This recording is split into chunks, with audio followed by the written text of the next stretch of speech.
for industry and trade. Capital and entrepreneurship-related reforms, financial sector vision and strategy. For meeting financing needs of the economy, our government will bring out a financial sector vision and strategy document to prepare the sector in terms of size, capacity, and skills. This will set the agenda for the next 5 years and guide the work of the government, regulators, financial institutions, and market participants. Taxonomy for climate finance. We will develop taxonomy for climate finance for enhancing the availability of capital for climate adaptation and mitigation.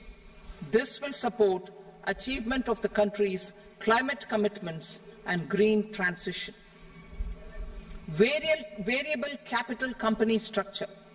We will seek the required legislative approval for providing an efficient and flexible mode for financing leasing of aircrafts and ships and pooled funds of private equity through a variable company structure.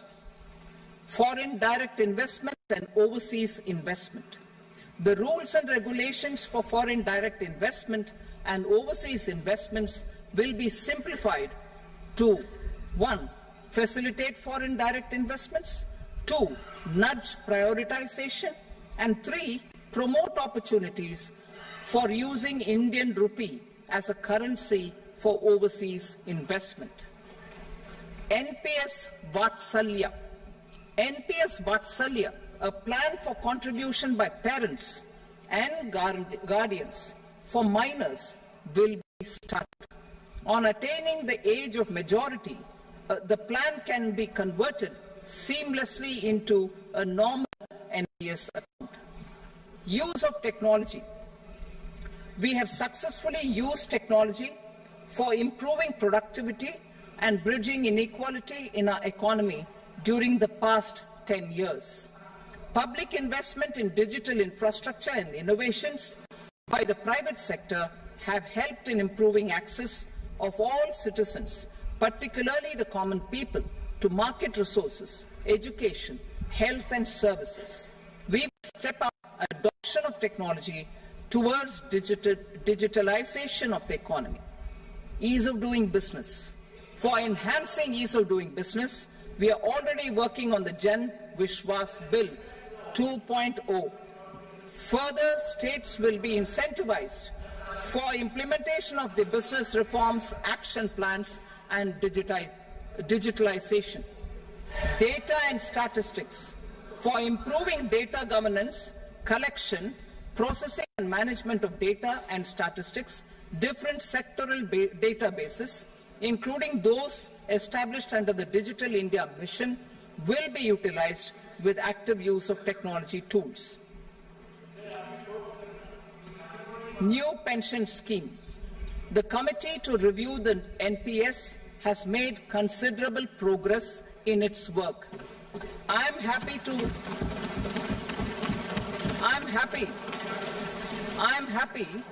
that the staff side of the National Council of the Joint Consultative Machinery for Central Government Employees has taken a constructive approach. A solution will be evolved which addresses the relevant issues while maintaining fiscal prudence to protect the common citizens. Budget estimates for 24-25. For the year 24-25, total receipts other than borrowings and the total expenditure are estimated at 32.07 lakh crore rupees and 48.21 lakh crore rupees respectively. The net tax receipts are estimated at 25.83 lakh crore rupees. The fiscal deficit is estimated at 4.9% of the GDP. The gross and the net market borrowings through dated securities during 24-25 are estimated at 14.01 lakh crore rupees and 11.63 lakh crore rupees respectively. Both will be less than that in 23-24. the fiscal consolidation path announced by me in 2021 has served our economy very well, and we aim to reach the deficit below 4.5% next year. The government is committed to staying the course. From 2026-27 onwards, our endeavour will be to keep the fiscal deficit each year such that the central government's debt will be on a declining path as percentage of GDP. I will now move to Part B.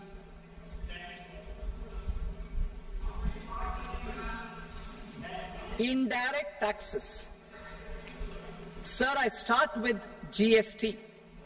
It has decreased tax incidence on the common man, reduced compliance burden and logistics cost for trade and industry, and enhanced revenues of the central and the state governments.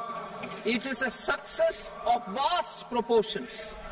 To multiply the benefits of GST, we will strive to further simplify and rationalize the tax structure and endeavour to expand it to the remaining sectors. My proposals for customs duties intend to support domestic manufacturing, deepen local value addition, promote export competitiveness, and simplify taxation while keeping the interest of the general public and consumers surmount. In Budget 22-23, we reduced the number of customs duty rates.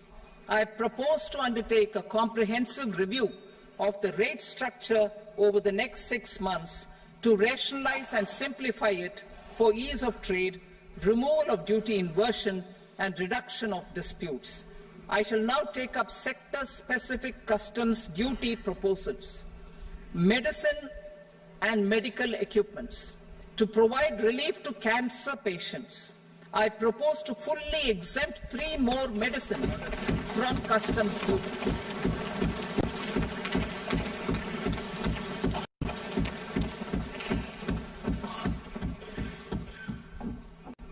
I also propose changes in the BCD on X-ray tubes and flat panel detectors for use in medical X-ray machines under the phased manufacturing program so as to synchronize them with the domestic capacity addition. Mobile phone and related parts. With a 3-fold increase in domestic production and almost a 100-fold jump in exports of mobile phones over the last 6 years, the Indian mobile industry has matured. In the interest of consumers, I now propose to reduce the BCD on mobile phone, mobile PCBA, and mobile charger to 15%. Critical minerals. Minerals such as lithium, copper, cobalt, and rare earth elements are critical for sectors like nuclear energy, renewable energy, space, defense, telecommunications, and high-tech electronics.